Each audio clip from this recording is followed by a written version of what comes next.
సాక్షి వచ్చేటప్పటికి రాజ్యాంగ రూపశిల్పిపై రాజ్యోన్మాదం అంటూ సామాజిక అభ్యున్నతి ద్వారా దళిత వర్గాల తలరాత మారుతుందని రాజ్యాంగ నిర్మాత డాక్టర్ బాబాసాహెబ్ అంబేద్కర్ వివరించి నినదించి గురువారం నాటికి సరిగ్గా 95 ఏళ్లు అణగారిన వర్గాలకు మద్దతుగా నాగ్పూర్లో 1930 ఆగస్టు 8న ఏర్పాటైన మహాసభకు దళితుల ఆరాధ్య దైవమైన అంబేద్కర్ అధ్యక్షత వహించిన రోజే ఆ మహనీయుడి విగ్రహాన్ని లక్ష్యంగా చేసుకుని విజయవాడ నడిబొడ్డున రాష్ట్రానికి తలమానికంగా ఉన్న అంబేద్కర్ విగ్రహంపై తెలుగుదేశం మోకలు ఉన్మాదంతో పెట్టిరేగిపోవడం దేశవ్యాప్తంగా యావత్ దళిత సమాజాన్ని నివ్వెరపోయేలా చేసింది.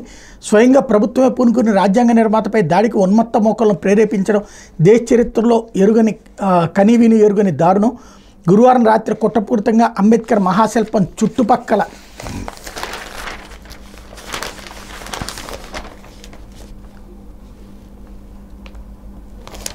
విద్యుత్ సరఫరా నిలిపివేయించి సిబ్బందిని బయటికి తరలించి తెలుగుదేశం మోకలు భీమ్రావ్ అంబేద్కర్ విగ్రహాన్ని లక్ష్యంగా చేసుకుని సుత్తులు ఇతర పరికరాలతో దాడికి తెగబడ్డాయి. రాజ్యాంగాన్ని పరిరక్షించాల్సిన కొందరు అధికారులు పోలీసుల సమక్షంలో ఈ సామాజిక న్యాయ మహాశిల్పాన్ని ధ్వంసం చేసేందుకు బరితెగించారు.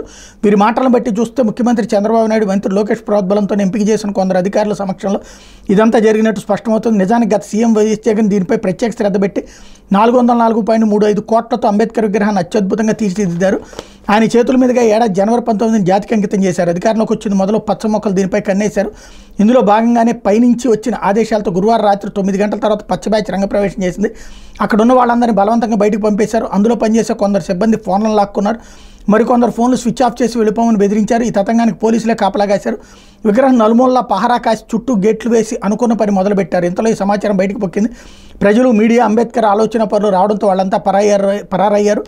అధికారుల పర్యవేక్షణలోనే ఈ దారుణానికి తెగబడ్డం గమనార్హం అంటూ ఈ విషయాన్ని సిపికి తెలిపేందుకు మీడియా ప్రయత్నించిన ఆయన అందుబాటులోకి రాలేదు. పచ్చమొక్కల దాడిలో అంబేద్కర్ విగ్రహం ఏర్పాటుకు గుర్తుగా అక్కడ ఏర్పాటు చేసిన బోర్డులో మాజీ సీఎం వైఎస్ జగన్ పేరుతో స్టీల్ మెటల్ అక్షరాలు ధ్వంసమైనాయి. వీటిని సుత్తులతో కొట్టి మరీ ధ్వంసం చేశారు. ఇక్కడ జరిగింది ఒకటి, దీన్ని అన్వయించింది మరొకటి. జరిగింది దుర్మార్గమే, అయితే అది జగన్ పేరుని చెరిపేసేటటువంటి ఒక దుర్మార్గపు చర్య. అక్కడ కట్టించింది ఖచ్చితంగా జగను. అంతకుముందు ఎవ్వరూ అసలు ప్రతిపాదన కూడా లేదు. దాన్ని ఒక చైనా మార్కెట్ కిందకి మార్చాలనుకున్నారు. దాన్ని కాస్త తర్వాత క్యాన్సిల్ చేసి జగన్మోహన్ రెడ్డి వచ్చాక అంబేద్కర్ విగ్రహం ప్రతిపాదన పెట్టారు. భారీ అంబేద్కర్ విగ్రహం ఆంధ్రప్రదేశ్ మొత్తం మీద అతిపెద్దదైనటువంటి అంబేద్కర్ విగ్రహం, తెలంగాణలో విగ్రహం కంటే కూడా ఎక్కువ సైజుతో దేశంలోనే అతిపెద్దదైనటువంటి అంబేద్కర్ విగ్రహం అన్నటువంటిది తీసుకొచ్చి పెట్టారు. దానికి సంబంధించి దాని కింద కమ్యూనిటీ హాలు అన్నీ కూడా ఏర్పాటు చేశారు. ఇప్పుడు అసలు అంశం ఏంటయ్యా అంటే ఆ విగ్రహం దగ్గర జగన్ పేరు స్టీల్ అక్షరాలతో పెట్టారు. దాన్ని చెరిపేశారు నిన్న. అంటే జగన్ పేరు ఎక్కడున్నా నాశనం చేసేస్తూ శిలాఫలకాలు ధ్వంసం చేస్తున్నారు కదా, అట్లాంటిది ఇక్కడ చేసినటువంటి ప్రయత్నం.